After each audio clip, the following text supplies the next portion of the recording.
Hi all, doctor നിയാസാണ് ടോപ്പേന്ന്. NEET സീരീസിൻ്റെ നെക്സ്റ്റ് വീഡിയോയിലേക്ക് സ്വാഗതം.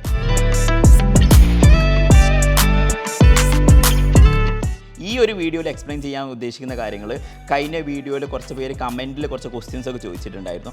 അതിൽ 1-2 കാര്യങ്ങൾ മെൻഷൻ ചെയ്യാൻ തോന്നി. അതിൽ ഏറ്റവും പ്രധാനപ്പെട്ട കാര്യമായിരുന്നു ക്വസ്റ്റ്യൻസ് പ്രാക്ടീസ് ചെയ്യുക എന്നുള്ളത്. അതായത് ഈ വരുന്ന നീറ്റിലേക്ക് വേണ്ടി ഏതൊക്കെ രൂപത്തിലേക്ക് നമ്മൾ ക്വസ്റ്റ്യൻസ് പ്രാക്ടീസ് ചെയ്യേണ്ടത്. അതിൽ ജെഇയുടെ ക്വസ്റ്റ്യൻസ് പ്രാക്ടീസ് ചെയ്യണോ, ഇനി പ്രാക്ടീസ് ചെയ്തുകൊണ്ടിരിക്കുമ്പോൾ തന്നെ ജാനുവരി ഫെബ്രുവരി ഒക്കെ ആവുന്ന സമയത്ത് നമ്മൾ പണ്ട് പ്രാക്ടീസ് ചെയ്ത ക്വസ്റ്റ്യൻ ചെയ്യുന്നതാണോ കൂടുതൽ നല്ലത്, അല്ലെങ്കിൽ പുതിയ ക്വസ്റ്റ്യനിലേക്ക് പോകണോ, ആ പോകുന്ന ക്വസ്റ്റ്യൻസ് തന്നെ എത്രത്തോളം ടഫ്നെസ് ലെവൽ വരണം. ഇത്രയും കാര്യങ്ങളാണ് നമ്മൾ ഈ വീഡിയോയിൽ മെൻഷൻ ചെയ്യാൻ പോകുന്നത്. സോ നമുക്ക് സ്റ്റാർട്ട് ചെയ്യാം. ഒന്നാമത്തെ കാര്യങ്ങൾ നമ്മൾ എത്രത്തോളം ക്വസ്റ്റ്യൻസ് പ്രാക്ടീസ് ചെയ്യണം എന്നുള്ളതാണ്. ശരിക്കും പറയുകയാണെങ്കിൽ അതിന് പെർട്ടിക്കുലർ ലിമിറ്റ് പറയാൻ പറ്റില്ല എന്നുള്ളതാണ്. ഒരു കുട്ടിക്ക് എത്ര ക്വസ്റ്റ്യൻ ആണോ പ്രാക്ടീസ് ചെയ്യാൻ സാധിക്കുന്നത്, മേ ബി തുടക്കുന്ന സമയത്ത് 50-100 ക്വസ്റ്റ്യൻസ് ആയിരിക്കും. ബട്ട് അത് ഓരോ ലെവലിൽ നിന്ന് ഇമ്പ്രൂവ് ചെയ്ത് കൊണ്ടുവരിക എന്നുള്ളതാണ് അതിൻ്റെ പ്രധാന കൺസെപ്റ്റ്. അതായത് ഇന്ന് നമുക്ക് 200 ക്വസ്റ്റ്യൻസ് ആണ് ചെയ്യാൻ പറ്റുന്നതെങ്കിൽ നെക്സ്റ്റ് ഡേ അത് 201 202 ആക്കണം.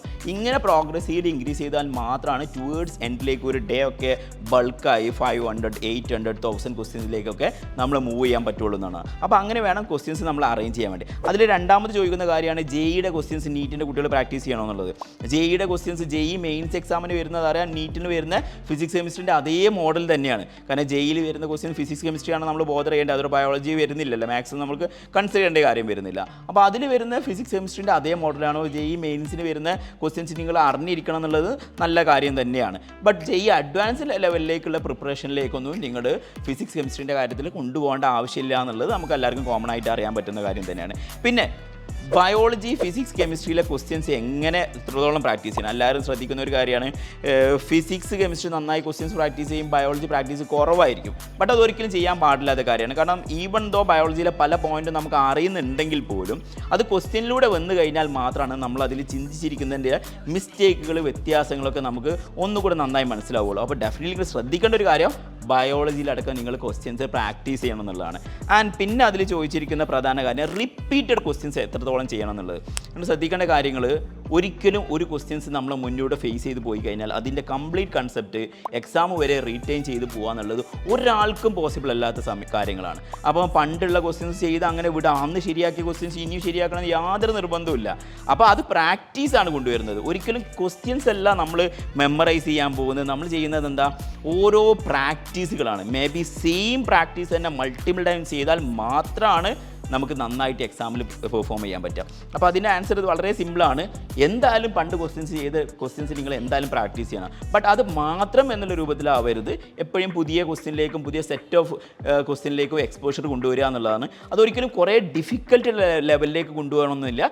ക്വിക്കായിട്ട് ഒരു എബോവ് ആവറേജ്, മീഡിയം, ഒരു മിനിമം ടഫ്നെസ് വരുന്ന ക്വസ്റ്റ്യൻസൊക്കെ കണ്ടിന്യൂസ്ലി ചെയ്ത് പോകുക എന്നുള്ളതാണ്. എപ്പോഴും പുതിയ ക്വസ്റ്റ്യൻസ് തന്നെ തേടി പോകണമെന്നില്ല. പണ്ട് 1-2 മാസം മുന്നേ ചെയ്ത ക്വസ്റ്റ്യൻസ് എന്തായാലും നിങ്ങൾ മറന്നിട്ടുണ്ടാവും എന്നുള്ളത് എനിക്കറിയാവുന്ന കാര്യമാണ്. കാരണം ആ ഫേസിലൂടെയൊക്കെ നമ്മൾ പോയിട്ടുണ്ട്. അപ്പോൾ പഴയ ക്വസ്റ്റ്യൻസ് ഒരിക്കലും ചെയ്യേണ്ട എന്നുള്ള കൺസെപ്റ്റ് മാറ്റി വെക്കുക. പഴയ ക്വസ്റ്റ്യൻസൊക്കെ നന്നായി പ്രാക്ടീസ് ചെയ്യണം. പിന്നെ എന്തായാലും നിങ്ങൾക്ക് ചെയ്യാൻ പറ്റുന്നുള്ള ക്വസ്റ്റ്യൻസോ അല്ലെങ്കിൽ ഏരിയകളോ കോൺഫിഡൻസുള്ള ഏരിയകളൊക്കെ വൺസ് ഇൻ എ വീക്ക് എപ്പോഴും ഒന്ന് റീചെക്ക് ചെയ്ത് നോക്കുന്നത് എപ്പോഴും നന്നായിരിക്കും. കാരണം മറന്നു പോവുക എന്നുള്ളത് നീറ്റ് പ്രിപ്പറേഷനിൽ വളരെ ഫ്രീക്വൻ്റ് ആയിട്ടുള്ള കാര്യമാണ്. അപ്പം നീറ്റിലെ എൻഡ് ആകുമ്പോഴത്തേക്കും മെയ് ആകുമ്പോഴേക്കൊക്കെ നമുക്ക് ഉണ്ടാവേണ്ട ഒരു കാര്യം എന്ന് വെച്ച് കഴിഞ്ഞാൽ ഏത് ഏരിയയിൽ നിന്നും ഏത് സ്റ്റൈൽ ഓഫ് ക്വസ്റ്റ്യൻസ് വന്നു കഴിഞ്ഞാൽ നമുക്ക് പ്രാക്ടീസ് ചെയ്യാൻ പറ്റുന്ന രൂപത്തിലായിരിക്കണം. ബട്ട് ജാനുവരി ഫെബ്രുവരി ടൈമിൽ നിങ്ങളുടെ സിറ്റുവേഷൻ എങ്ങനെ ആയിരിക്കും എന്ന് വെച്ച് കഴിഞ്ഞാൽ എന്ത് ക്വസ്റ്റ്യൻസ് വന്നു കഴിഞ്ഞാൽ ഇത് പണ്ട് കണ്ടതാണല്ലോ, ബട്ട് ഞാൻ വീണ്ടും തെറ്റിക്കണ്ടല്ലോ ഉണ്ടായിരിക്കും. ആ ഒരു ഫീലിംഗ് നിങ്ങൾക്ക് വരുന്നുണ്ടെങ്കിൽ അത് നിങ്ങളെ പ്രിപ്പറേഷനിലെ കുഴപ്പങ്ങളൊന്നുമില്ല. It's very okay feeling. January February മന്തിൽ ഇങ്ങനെ ഒരു ഫീലിംഗ് ഉണ്ടായിരിക്കും. സെയിം ക്വസ്റ്റ്യൻസ് തന്നെ നിങ്ങൾ 1-2 തവണ റൗണ്ടിലൂടെ പോകുമ്പോഴോ അല്ലെങ്കിൽ 1-2 മിസ്റ്റേക്സ് വരുത്തുമ്പോഴൊക്കെ കുറച്ചുകൂടി അതിന് ക്ലാരിറ്റി വരും എന്നുള്ളതാണ്. അപ്പം ഇനി നീറ്റ് പ്രിപ്പറേഷൻ റിലേറ്റഡ് ആയിട്ടുള്ള നിങ്ങൾ എന്തെങ്കിലും ഡൗട്ട് ഉണ്ടെങ്കിൽ താഴെ കമൻറ്റ് ചെയ്യാം. ഞാൻ കമൻറ്റിൽ ബേസ് ചെയ്തിട്ട് തന്നെ നെക്സ്റ്റ് വീഡിയോ പ്രിപ്പയർ ചെയ്യുന്നത്. നിങ്ങൾക്ക് എന്തെങ്കിലും ഡൗട്ട്സ് പ്രിപ്പറേഷൻ റിലേറ്റഡ് ആയിട്ടോ ക്വസ്റ്റ്യൻ ചെയ്യുന്ന റിലേറ്റഡ് ആയിട്ടുണ്ടെങ്കിൽ നമുക്ക് അടുത്ത വീഡിയോയിൽ ഡിസ്കസ് ചെയ്യാം. അപ്പോൾ എല്ലാവർക്കും ഓൾ ദി വെരി ബെസ്റ്റ്.